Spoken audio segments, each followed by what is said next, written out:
நல்லா இருப்பீங்க. கை தட்டாலும் நான் போய் மண்ணவரை தூத்த போறேன் கோயில்ல. ஆமா, அப்புறம் பூரா கை தட்டாம பூரா ஜெய்வன வச்சாலும் மாதிரியே பூரா உட்காந்துருக்கீங்க. என்னத்தா? ஆமா, அடியை எங்கடா இன்னைக்கு 4-5 பிள்ளைய வந்துச்சு, ஒருத்திய கூட காணா.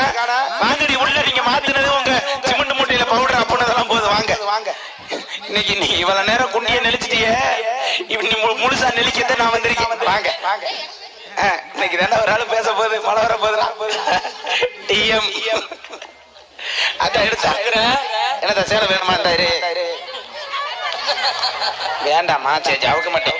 250 ரூபா அவுக்குறேன். ஆமா, அதே களி என்னடி கும்மி அடிக்க தானே வர சொன்னீங்க? ஆமா, இன்னைக்கு நிறைய பிள்ளைய வந்திருக்கு. ஆமா, அதனால கும்மி அடிச்சிருவோம். அக்கா எத்தனை குடம் தெரியுமா எடுத்து வந்து? தண்ணி குடம் அந்த கச்சேரி பாக்குற ஆளு பூரா கம்மன் இருக்கு. சரி, இந்த 100 நாள் டிக்கெட் இருக்கு இடையில. அதை மட்டும் சொல்லாரு.